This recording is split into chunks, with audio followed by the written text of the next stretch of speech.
Welcome back to another episode of In Swine Versation, Evolution as a Sow Farm Manager with Craig Meranda, Sow Farm Manager at B&W Pork. Welcome, Craig. Well, welcome. Glad to be here with you, Jim, and enjoy discussing pigs anytime. So this is an exciting interview with us. You're with a smaller company, Sow Farm Manager, as we mentioned. What's the Craig Miranda story?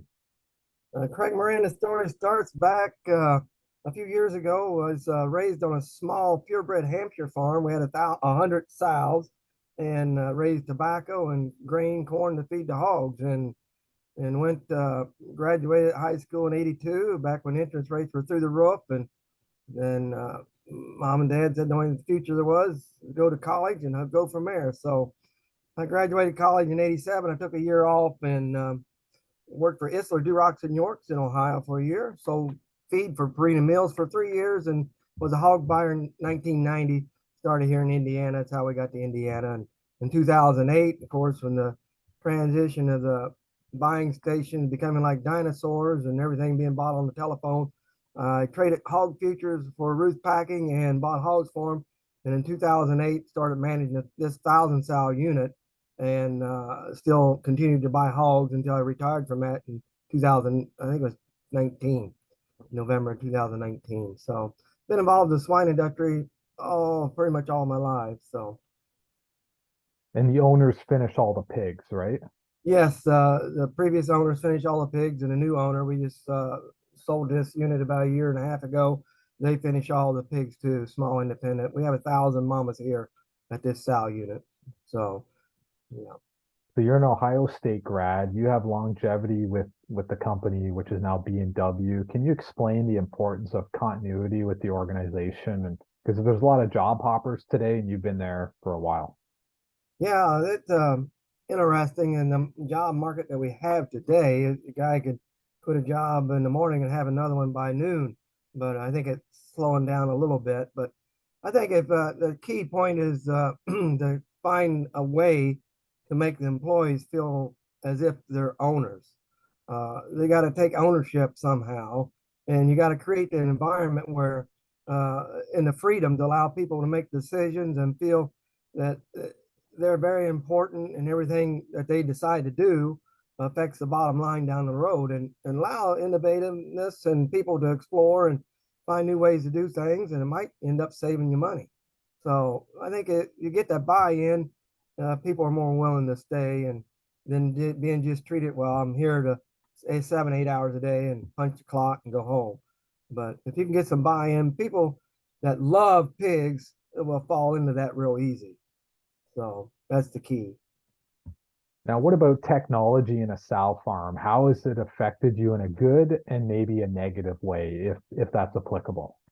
Yeah, technology. I remember in Ohio State University, I had a course called Rural Sociology 101, and it talked about culture shock. And it talked about our grandparents, how they went from farming with horses and hand everything to the invention of the refrigerator and tractors and technology. And you could say the same thing about our generation, the culture shock. We all had a phone tattered to the wall, and now everybody carries a phone in the pocket, and it's just amazing. And technology will keep improving. And I'm not so sure we have to adopt everything that comes along, but things that work for you and your farm, I think it's a good thing to do. We started feeding sow. When I first started here, we fed sows 3 times a day with the feed cart. Now we have automatic feed, and we just turn it on and it automatically does it. So, and in technology, you got alarm systems, and you can go from your phone and see what the temperature is in every room and what's going on. And so some of the things we adopted, but I wouldn't say, and AI is a big one. We all naturally bred. We started collecting our own boars back when when in the late '80s we were doing that. And today, the semen comes and 2 or 3 times a week. It's fresh, and the AI rods are all different. The inner catheter now is different. So there's a lot of things that come down, and most of them have been for improvement. And it's like when we put the automatic feed line in, he said it comes with a fishing pole, a rod and reel, because you're kind of so much time, We used to we spent 45 minutes 3 times a day feeding sows. Now we're gonna have all this time, we're gonna go fishing. But you find yourself doing other things. It's just, I call it a treadmill effect. We're able to take care of pigs, maybe day one pig care better, some other things. So there's things that fill your time and are going to pay bigger dividends with technology. Does it affect communication with employees at all? There's a big issue with some big farms. We're not so much here, but where technology don't allow any cell phones inside the building just because of animal welfare and people maybe doing things they shouldn't, and somebody videoing it and getting bad PR with it. Uh, we don't discourage it, but we allow it at this point. Anybody that needs to carry one can carry one. But no, it hasn't really affected this on that end of it. But So moving from technology to decision making, how are decisions made on in your operation? yeah, we're very fortunate here. We have we'll sit down with the owners and we'll have goals that we set, and then targets that we like to meet, and then it's pretty much we stay on top of that, and the farm manager is responsible to make sure that those things happen. And if there's any break in the system, we're communicating that right away and getting things under control. The good vet relationship's very important too, and helping to achieve all those targets and producing a healthy pig out the door. So, but we have a free reign. We are able to get done and make decisions in the moment. We don't have to wait for get back to headquarters and a week later get an answer. So it's on the ground grassroots that right now decide it and then put in action. So Do you have a contingency plan for ASF or any other kind of emergency outbreak? we have posted on the window here emergency contacts and everything in case nobody's here and people they can call. But of course, we have biosecurity aspects into place, and we follow them to the best of our ability. I'm not saying obviously there's a break if you ain't broke with PERS or anything. Somehow that gets into the garden, but yeah, we adopted back when PED was real prevalent in late 2013, 14. Uh, we even we set up a disinfect bottle where we spray the bottom of our shoes. We got a boot box where we uh, take everything off right there and put it in the box, and then go into the shower area and shower in, shower out, and anything that comes into the farm, we're disinfecting and watching. But it's kind of scary. And you got to set borders. There's a clean area and a dirty area, and make sure everybody knows where that's at and follows it. So As a decision maker, how have you managed inflation? the inflation, you say? Yeah. Oh, wow. Yeah, that's a good question. And there's some things, especially when you break the disease, you have no control over, and you have to spend more than you really want to. But we are cost conscious and always aware of the bottom line and decisions we make, and buying supplies and things that affect um, the way we do things. So it is a little troublesome, especially with inflation and labor issue, and what we used to be able to hire somebody and get them for is totally different than what it is today. So we live in an area where RV industry is very strong, so wages are very competitive here, and it's had an effect on that as well. So it has increased our cost per pig just from inflation side of it from labor and in supplies. We used to get a box of nitrile gloves for $7 a box, and now they're with COVID and everything and plants shut down. They're over 3 times higher than that now. So it has affected us big time. Now, what about you personally as a sow farm manager? Talk about the evolution from when you started to where you are today. Um, yeah, how has that evolved? It looks quite different. We used to have 100 purebred Hampshire sows, and they were outside, and you throw a 100-pound bag of feed on your shoulder and go feed them on the ground, and had a farrowing house, and without wire. It was just concrete and scraped crates and bed it with straw. And so it's totally different with wire and slats and confinement buildings now, and the extended period we're able to, take care of a lot of pigs quicker, and just the concept of things on wire and the cleanliness and things. But we still have to pressure wash and do all that those stuff, and whereas before we weren't as cautious as that.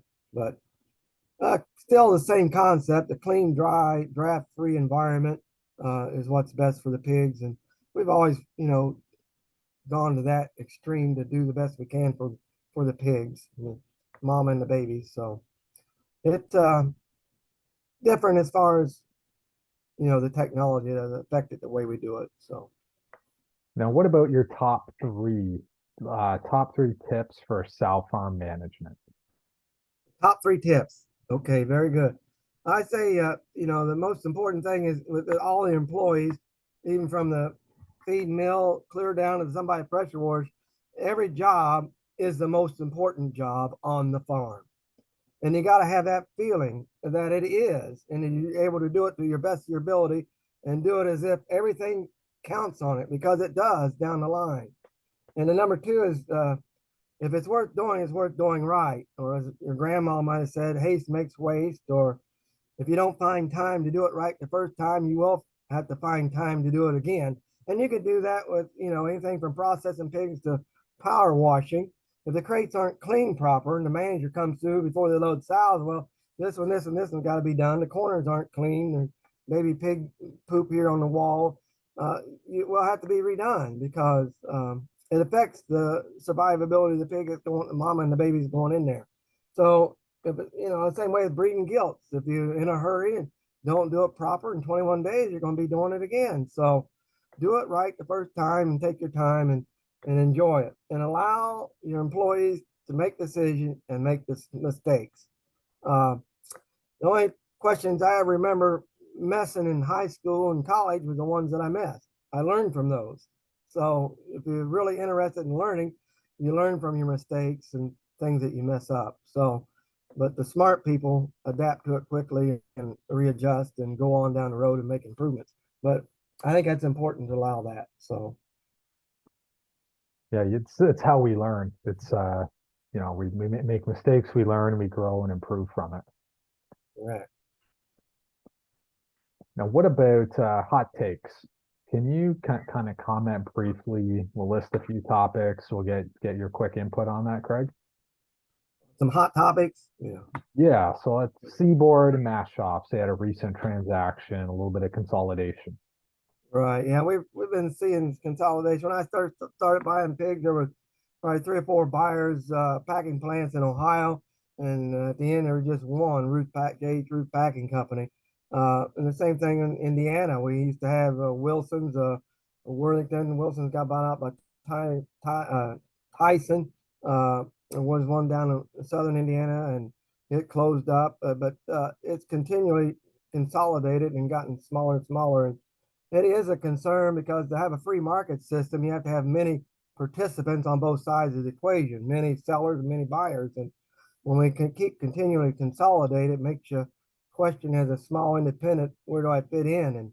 And we spend millions down here on the ground for facilities, and then the next thing you know, you got to become a part of a packer, own part of the packing plant to make a small amount of margin. And where does that stop? Do we have to own the retail also? So it is a concern. And then the other thing that it does allow is few buyers and few sellers is, and where you can be able to participate and see the lawsuits we're seeing with price fixing. So that is a very, very, very major concern and a problem that needs to be addressed somehow. So What about like a better tasting product? yeah, that's interesting because the pork checkoff is trying to reinvent themselves, and they've come up with the other white meat back in the early 80s, and we went extremely lean, and even the packers got on board and participated in this by paying premiums for leaner hogs.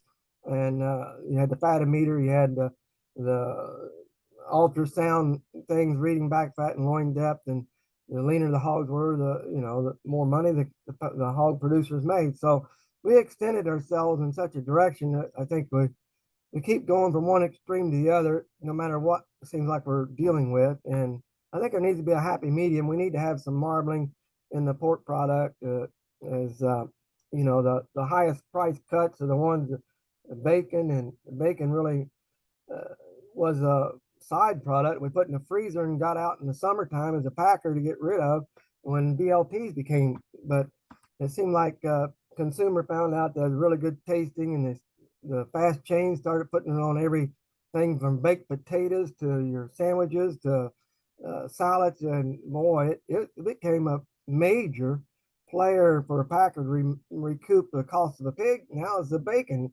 The hams and loin used to be it. Now they are way down the line. So it is a concern that we do need to get approving our pork product to where the consumer will pay a top price for a good piece of meat.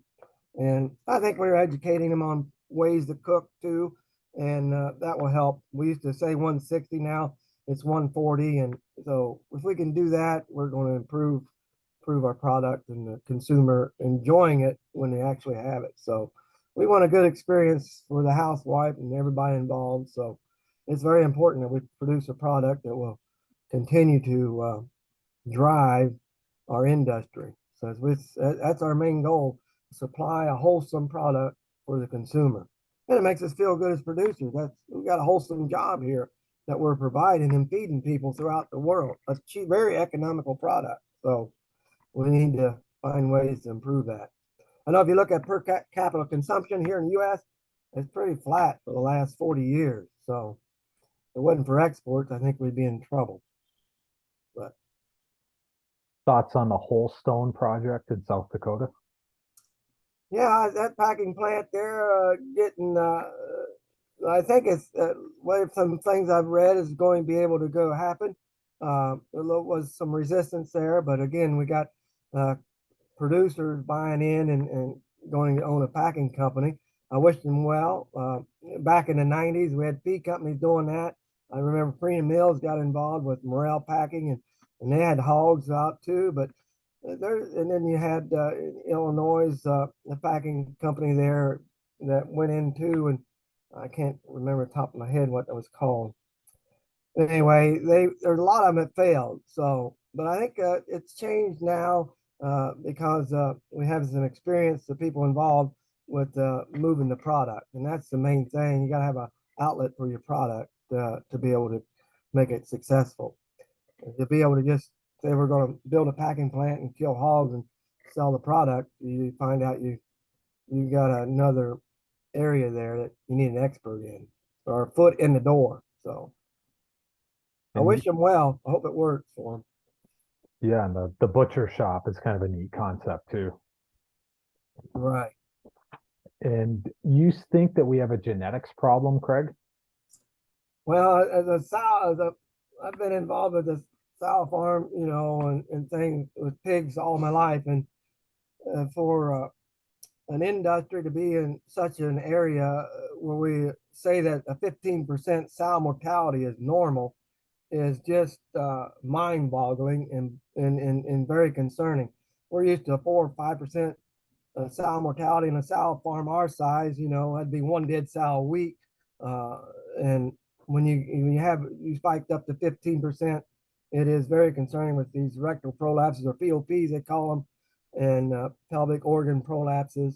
So there is a major problem, and very concerning. I believe it's all genetic related, and because of the push for sows per pigs per sow per year, and everybody bragging about how many they're weaning, and we focused on that side. It was very low heritability, but when you intensify as we have for years and years and years, I think we've created a problem here that needs to be addressed and fixed. How do they do it? I'm sure we're going to be able to figure it out, but I'm convinced it's genetic because uh, we broke a supplier that we had for gilts back before we started breeding our own, broke with PRRS, and so we had to pull some finishers gilts off the finishing floor, and these were terminal gilts, and we brought them in when we spiked from about 4% sow mortality to 12, 15 with the leading genetics. None of these terminal sows up to 4 parities ever POP. None of them. And that told me right there it's genetic. So I'm convinced we have a major problem. And we can fix it. We can go buy semen that's 10, 20 years old and start breeding maternally sow landrace York cross and fix it. But, you know, it's a concern and it should not be normal. It isn't. The industry won't accept it. If they are, they're going to have trouble finding help. And I think the consumer out there would not be happy about it. Final take, Craig. What was one defining and challenging moment, and how did you use resiliency to tame the tide, improve, and grow from the experience? Yeah, that's a very interesting question. I was diagnosed with cancer in 2008 and ended up 21 days in the hospital.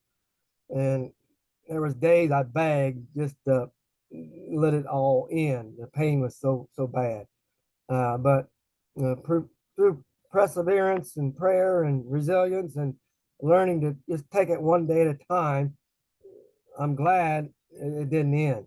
And in 2000, February 2000, this year, February 6th, 22, we broke with PRRS here, strain 174. And we just received gilts from ISO barn 6 days before. And the first row of sows in gestation next to those gilts were all off feed. The next day, the next row, and the next day.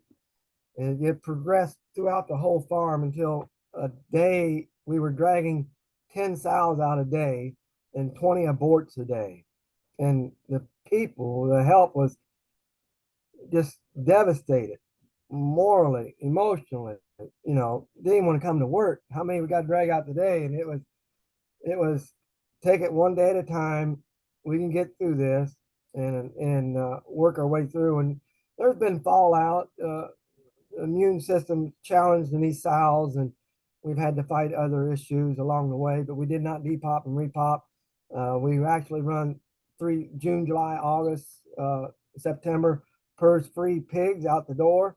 October, we flared back up here with the pigs with PRRS positive. So we're still struggling with it and getting through it, but we're working with the vet and vaccinating more than I ever have with whole herd vaccinations, which we did before with popular PRRS vaccine, but apparently the 174 strain was totally like a naive herd here. Never seen it before, and it hit hard. So there was 2 weeks there. It was very, very rough, but we'll take it one day at a time, and we're getting through it. So. Well, Craig Meranda, thanks for joining us today on Swine Versation. I've enjoyed it, Jim, and invite anytime, anywhere. I enjoy working with pigs and love working with them. You're an industry lifer.